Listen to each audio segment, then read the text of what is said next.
Hai, selamat datang di Air Hangat. Terima kasih untuk kamu yang sudah klik video ini. Kalau kamu nonton video ini sepulang sekolah, pulang kerja, atau pulang kuliah, jangan lupa untuk bersih-bersih dulu. Habis itu, yuk lanjut nonton video ini sampai habis. Pada video ini, aku akan menceritakan sebuah kejadian mengerikan yang sangat traumatis tentang seorang perempuan yang kedua tangannya dipotong karena menumpang mobil seseorang. Seperti apa ceritanya? Yuk tonton sampai habis. Sebelum aku menceritakan tentang runutan kejadiannya, di sini aku akan menceritakan sedikit tentang profil dari korban. Ia bernama Mary Vincent. Saat itu, Mary Vincent berumur 15 tahun. Sama seperti anak seumuran lainnya, Mary memiliki impian. Ia ingin menjadi seorang penari. Mary adalah salah satu anak dari 7 bersaudara. Mary tinggal di Los Angeles. Kedua orang tuanya tidak harmonis. Mereka sering kali bertengkar, bahkan sampai bercerai. Karena ketidakharmonisan keluarganya, Mary merasa tidak betah di rumah. Akhirnya ia memutuskan untuk kabur dari rumah bersama dengan pacarnya. Mary pun kabur ke California bersama dengan sang pacar. Tetapi karena suatu kasus, pacar Mary ditangkap polisi dan masuk penjara. Karena hal itulah akhirnya Mary sebatang kara di California. Dia pun hidup lontang-lantung di California. Karena itulah akhirnya Mary memutuskan untuk pergi ke rumah kakek dan neneknya yang tidak jauh dari California. Cukup lama Mary itu tinggal di rumah kakek dan neneknya. Lalu pada suatu hari Mary merasa kangen tuh dengan rumahnya. Mary pun berpikir untuk pergi ke rumahnya kembali. Akhirnya, tanpa sepengetahuan kakek dan neneknya, Mary pergi sendirian untuk pulang ke rumah. Dan disinilah awal mula tragedi mengerikan yang tidak akan pernah dilupakan oleh Mary Vincent. Pada tahun 1970-an, di Amerika itu sedang tren yang namanya tuh menyetop mobil orang. Jadi, para pejalan yang tidak memiliki uang lebih itu, mereka memutuskan untuk menyetop mobil orang secara random dan numpang mobil mereka. Biasanya mereka itu berdiri di pinggir jalan sambil mengulurkan tangan untuk menyetop mobil. Mary yang saat itu pergi tanpa persiapan memutuskan untuk menumpang mobil orang. Akhirnya dia pun berdiri di pinggir jalan dan berusaha untuk menyetop mobil yang berlalu lalang di depannya. Saat itu Mary tidak sendirian. Ia berdiri di pinggir jalan bersama dengan 2 pejalan lainnya yang sedang menunggu mobil. Menyetop mobil hari itu tidaklah mudah. Setelah menunggu cukup lama, akhirnya menepilah sebuah mobil van di dekat mereka. Pengendara mobil van itu menurunkan kacanya. Ia adalah seorang pria yang berumur 50-an. Pria ini bernama Lawrence Singleton. Ketika Lawrence membuka jendela, Mary dan kedua pejalan itu berkata kepada Lawrence, mereka ingin menumpang mobil Lawrence dan mengatakan tujuan dari perjalanan mereka. Setelah mendengar itu dari mereka, Lawrence berkata kalau hanya boleh 1 orang yang menumpang mobilnya. Lawrence pun menunjuk Mary dan berkata, hanya dia yang boleh menumpang mobil saya. Mary dan kedua pejalan lainnya merasa bingung, kenapa cuma 1 orang, mobilnya kan luas. Akhirnya Mary dan kedua pejalan itu berusaha untuk membujuk Lawrence, tetapi Lawrence tetap pada peraturannya. Dia bilang, hanya 1 orang atau tidak sama sekali. Mengetahui hal itu, 2 pejalan yang saat itu sedang bersama dengan Mary berbisik kepada Mary. Hey, sepertinya dia cukup aneh, kayaknya kamu jangan pergi deh. Kayak gitu. Tapi karena saat itu Mary tuh benar-benar pengen pergi. Dia dengan perasaan bimbang dan sedikit gak enak nih dengan 2 orang pejalan lainnya, akhirnya mengiyakan peraturan Lawrence. Mary pun memutuskan untuk tetap ikut mobil Lawrence meskipun seorang diri. Di sepanjang perjalanan, Mary itu sebenarnya cukup waspada. Dia itu tuh kayak takut gitu sama Lawrence. Tetapi karena Lawrence tuh ngajak ngobrol Mary dan akhirnya mereka tuh mulai ngobrol-ngobrol seru. Suasana pun mencair di antara mereka. Setelah ngobrol panjang lebar, karena kecapean, tanpa sadar Mary pun tertidur.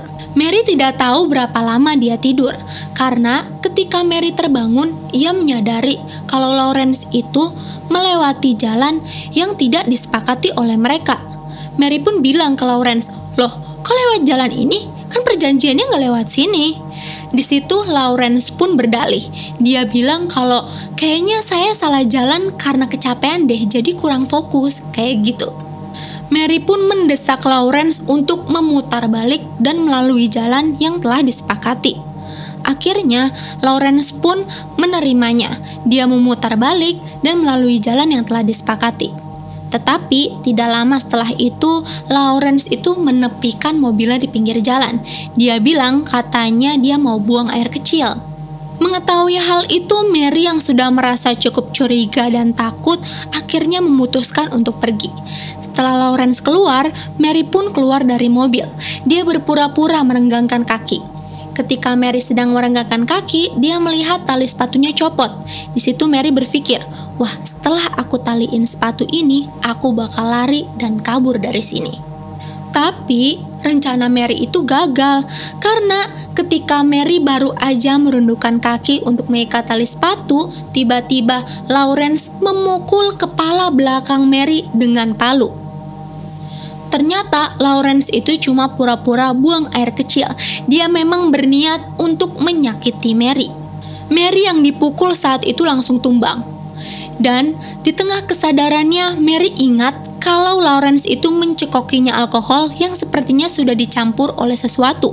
Karena setelah minum itu, Mary langsung tidak sadarkan diri. Mary yang saat itu keadaannya setengah sadar diikat tangan dan kakinya. Lalu dengan brutal, Lawrence memperkosa Mary berulang kali. Ia pun dibiarkan tergeletak begitu saja di belakang van dalam keadaan terikat dan tanpa busana. Mary yang kesadarannya kian menipis terus memohon kepada Lawrence untuk dilepaskan. Bahkan Mary pun berkata kalau ia tidak akan melaporkan Lawrence asalkan dilepaskan. Lawrence pun menghentikan mobilnya di pinggir jalan. Ia mengeluarkan Mary dan membaringkan Mary di atas tanah di pinggir jalan yang sepi. Lawrence melepaskan tali yang mengikat tangan dan kaki Mary. Saat itu Mary masih terus memohon kepada Lawrence. Lawrence pun berkata, "Kamu ingin dilepaskan? Ya, aku akan melepaskanmu." Tetapi perkataan itu bukanlah sungguhan, karena setelah itu Lawrence menarik tangan Mary, lalu mengayunkan kapak dan memotong tangan kiri Mary. Mary berteriak kesakitan, ia menangis dengan keras. Tidak sampai di situ, karena saat itu Lawrence pun memotong tangan kanan Mary. Tetapi sayangnya tangan kanan Mary saat itu tidak langsung putus. Jadi Lawrence harus mengayunkan kapaknya untuk kedua kalinya dan memotong tangan kanan Mary. Wah, bisa dibayangin dong betapa mengerikannya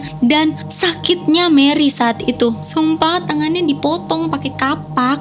Setelah berteriak kesakitan, akhirnya Mary pun tidak sadarkan diri. Ia tergeletak, tertidur di atas kubangan darahnya. Saat itu Lawrence mengira kalau Mary akan segera mati.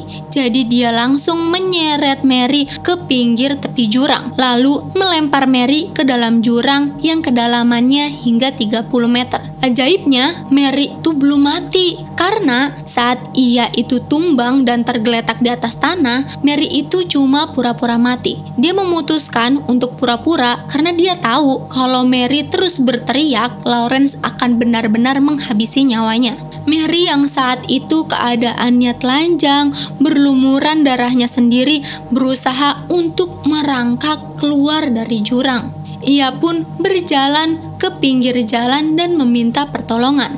Tetapi untungnya ada mobil yang menepi dan menolong Mary saat itu. Mereka langsung melindungi Mary dengan handuk dan membawa Mary ke rumah sakit. Setelah kejadian naas itu, Mary harus dirawat di rumah sakit selama 1 bulan. Ia pun jadi harus menggunakan alat untuk tangan yang sudah diamputasi. Di saat itu juga, Mary langsung melaporkan Lawrence dan menceritakan kejadian itu secara rinci kepada polisi. Laporan Mary membuat Lawrence menjadi buronan. Foto wajah Lawrence terpampang di mana-mana. Tetangganya yang mengetahui hal itu langsung melaporkannya kepada polisi, dan Lawrence pun ditangkap. Setelah 6 bulan sidang berlangsung, kesaksian Mary berhasil menjebloskan Lawrence ke penjara. Saat itu, Lawrence sempat mengarang cerita dan bilang kalau Mary itu hanyalah PSK yang sakit hati padanya. Sayangnya, Lawrence itu hanya dihukum 14 tahun penjara. Mary merasa itu tidak adil. Dia memohon kepada hakim untuk ditambahkannya hukuman Lawrence. Hakim yang memimpin persidangan saat itu berkata, "Jika saya memiliki kekuatan, saya akan mengirimnya ke penjara selama sisa hidupnya." Nih, yang paling mengerikan, setelah persidangan, Mary dan Lawrence itu sempat berpapasan di lorong ruang pengadilan. Di kesempatan itu, Lawrence sempat berbisik kepada Mary, "Aku akan menyelesaikan pekerjaanku meskipun itu membutuhkan waktu seumur hidup." Wah, saat itu Mary langsung ketakutan setengah mati. Dia sadar kalau mimpi buruknya belum usai. Ya, karena dia tahu kalau Lawrence sepertinya akan terus mencari Mary meskipun sudah keluar dari penjara.